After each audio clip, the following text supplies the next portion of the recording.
Hello, कैसे हैं सभी लोग। उम्मीद करता हूँ सब अच्छे होंगे, तैयारी चलती होगी।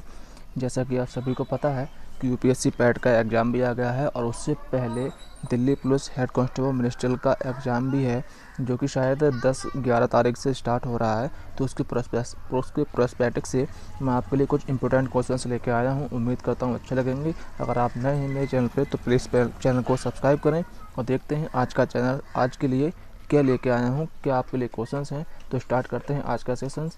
पहला क्वेश्चन देखते हैं। पहला क्वेश्चन है हमारा, table tennis federation of India के अध्यक्ष पद पर किसे नियुक्त किया गया है। Table tennis federation of India के पद पर किसे नियुक्त किया गया है। दुष्यंत चौटाला, अलका मित्तल, सौरभ गांगुली या बीवीएस लक्ष्मण। तो इसका सही आंसर हमारा क्या होगा। इसका सही आंसर हमारा हो जाता है दुष्यंत चौटाला, जबकि सौरभ गांगुली हमारे बीसीसीआई के अध्यक्ष हैं इस टाइम पर। और अलका मित्तल जो है वो ओएनजीसी की थी पहली, लेकिन अब वो इस पद पर नहीं है। नेक्स्ट क्वेश्चन है हमारा, थॉमस कप का संबंध किस खेल से है। थॉमस कप का संबंध किस खेल से है। गोल्फ से, क्रिकेट से, बैडमिंटन से या फुटबॉल से। तो इसका सही आंसर हमारा क्या होगा। इसका सही आंसर हमारा हो जाता है बैडमिंटन से। इसे हम मेल्स मतलब कि पुरुषों का वर्ल्ड चैम्पियनशिप कहते हैं, वर्ल्ड चैम्पियनशिप कहा जाता है। जबकि इसे सबसे ज़्यादा बार जीतने का रिकॉर्ड जो है वो इंडोनेशिया के पास में है, जिसने इसे 14 बार जीता है। जबकि भारत ने पिछले साल पहली बार ही इस बार जीता है। पहली बार में इंडोनेशिया को ही हराया था। 14 बार कौन जीता, इंडोनेशिया, और भारत ने पहली बार जीता है इस बार में। नेक्स्ट क्वेश्चन है हमारा,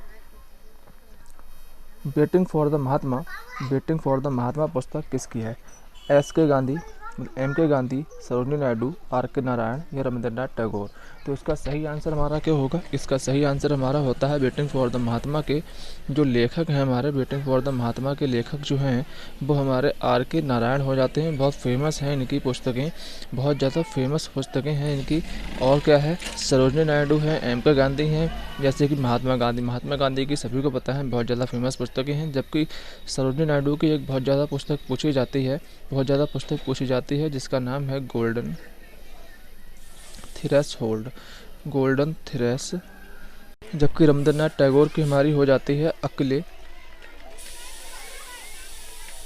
चलो रे। नेक्स्ट क्वेश्चन है हमारा, अशोक के शिलालेखों में सबसे बड़ा शिलालेख कौन सा है। अशोक के शिलालेखों में सबसे बड़ा शिलालेख कौन सा है। 11वां, 12वां, 13वां या 7वां। तो इसका सही आंसर हमारा क्या हो जाएगा। इसका सबसे बड़ा अभिलेख जो है हमारा वो 13वां अभिलेख अशोक का सबसे बड़ा शिलालेख है।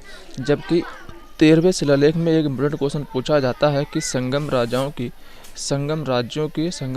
की चर्चा किस अभिलेख में है। तो वो हमारे 13वें शिलालेख में होती है। नेक्स्ट क्वेश्चन है हमारा, दक्षिण की गंगा का उद्गम कहाँ से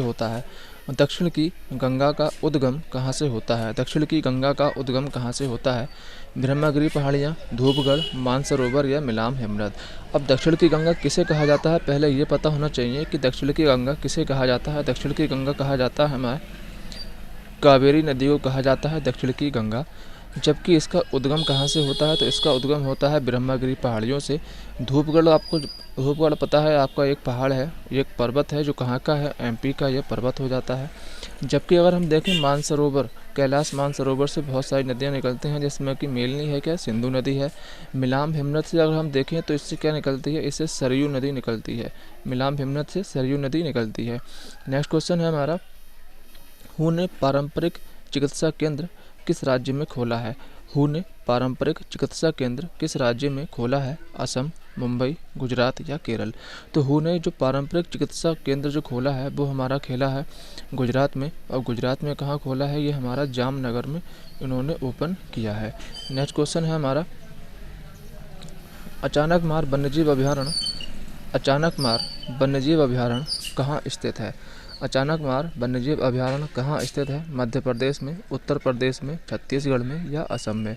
तो इसका सही आंसर हमारा हो जाता है छत्तीसगढ़, इसका सही आंसर हो जाता है। जबकि उत्तर प्रदेश में अगर हम देखें तो उत्तर प्रदेश में हमारा कतरनिया घाट हो जाता है। और एक हो जाता है दुधवा नेशनल पार्क हो जाता है। दुधवा नेशनल पार्क हो जाता है।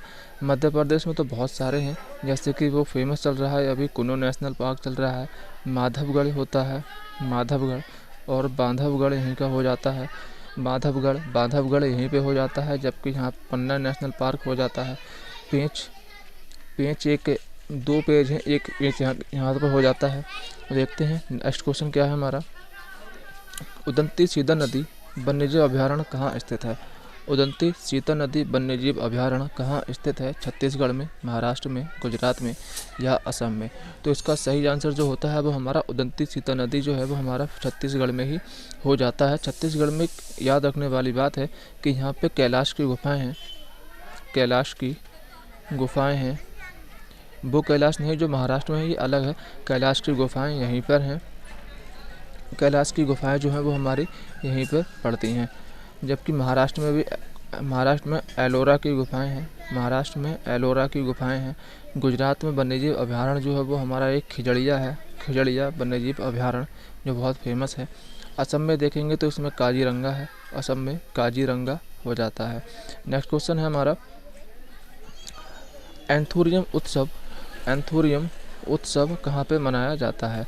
एंथूरियम उत्सव कहाँ पर मनाया जाता है? केरल में, कर्नाटक में, तमिलनाडु में? केरल, कर्नाटक, तमिलनाडु या दिल्ली?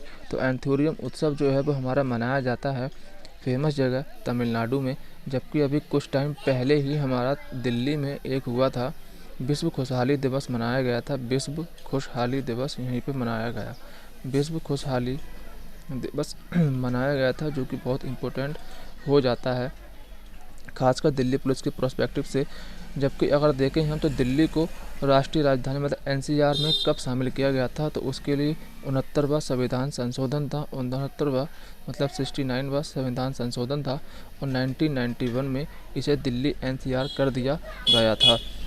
नेक्स्ट क्वेश्चन है हमारा, किस सदन को प्रतिनिधि सभा कहा जाता है? किस सदन को प्रतिनिधि सभा कहा जाता है? राज्यसभा, लोकसभा, विधानसभा या विधान परिषद? तो इसका सही आंसर हमारा क्या हो जाएगा? प्रतिनिधि सभा जो हमारा कहा जाता है वो कहा जाता है लोकसभा को, जबकि राज्यसभा बड़ा सदन है, राज्यसभा बड़ा सदन है, राज्यसभा बड़ा सदन है। यह कभी भी विघटित नहीं हो सकती, अर्थात यह एक स्थायी सदन है, एक स्थायी सदन है। इसके हम अगर देखें तो इसके सदस्यों का कार्यकाल जो होता है वो 6 वर्ष का होता है, जबकि लोकसभा का 5 वर्ष का होता है। दोनों को समझते हैं ठीक से। राज्यसभा का 6 साल होता है, जबकि लोकसभा का 5 वर्ष का कार्यकाल होता है।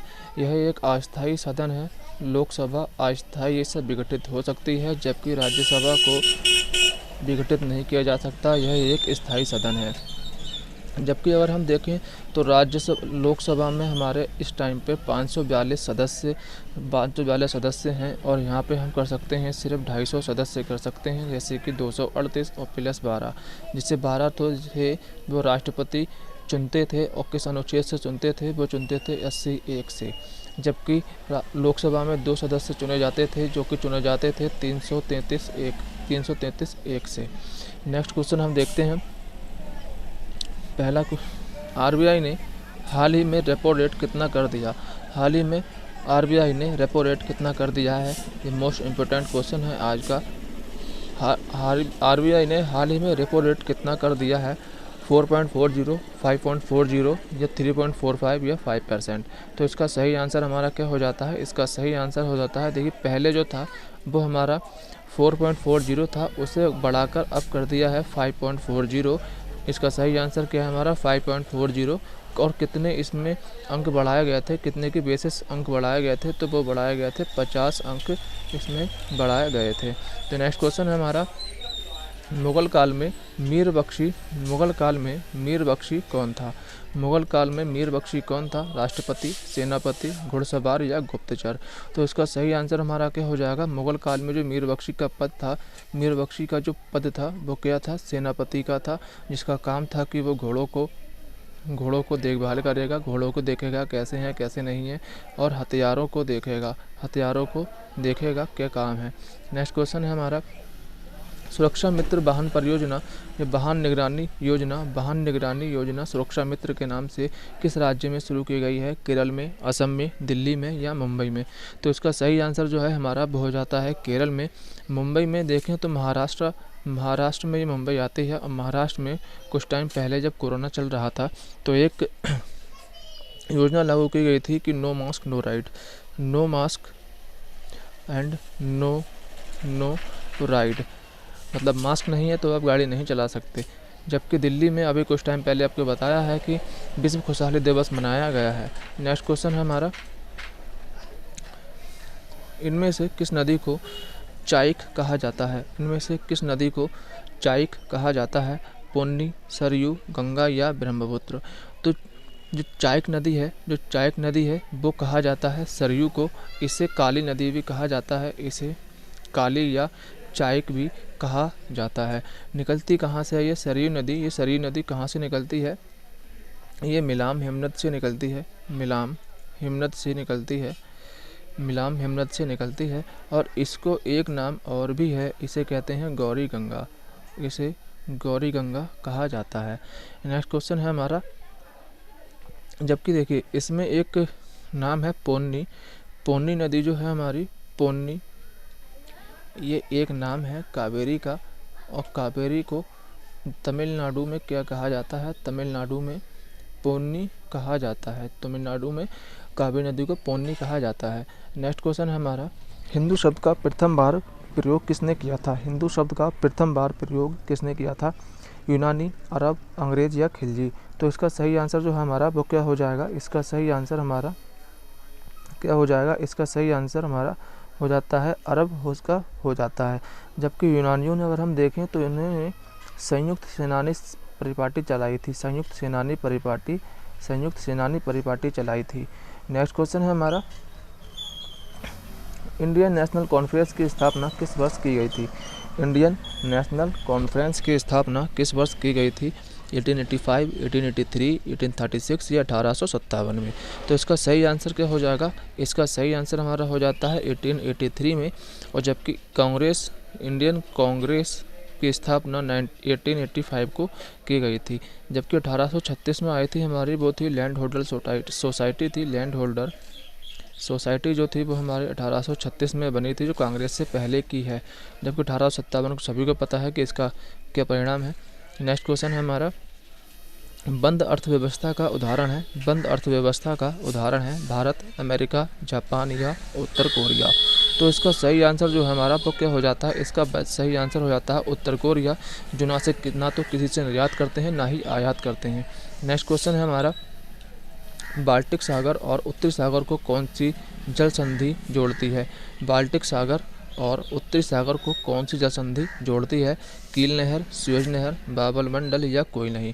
तो इसका सही आंसर जो है हमारा वो कील नहर हो जाता है। जबकि सुएज नहर हम देखें तो मोस्ट इम्पोर्टेंट हो जाती है ये, इसकी स्थापना की गई थी 1869 को। सुएज नहर की स्थापना की गई थी 1869 को, इसकी स्थापना की गई थी। जबकि यह किसके बीच में है ये भी पूछा जाता है कि यह हमारा जाता है लाल सागर और भूमध्य सागर।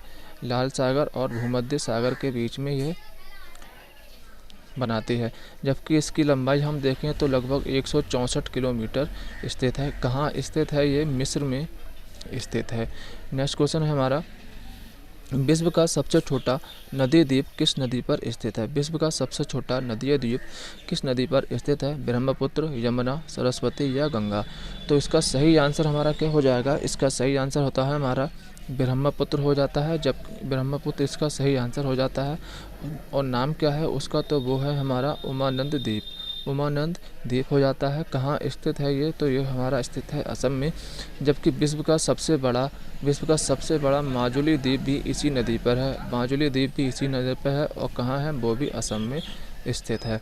नेक्स्ट क्वेश्चन है हमारा, करतारपुर साहिब गुरुद्वारा किस नदी के किनारे स्थित है? करतारपुर साहिब गुरुद्वारा किस नदी के किनारे स्थित है? सिंधु, ब्रह्मपुत्र, रावी या सतलज?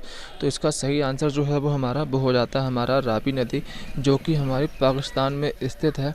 यह करतारपुर साहिब गुरुद्वारा पाकिस्तान में स्थित है रावी नदी पर। नेक्स्ट क्वेश्चन है हमारा,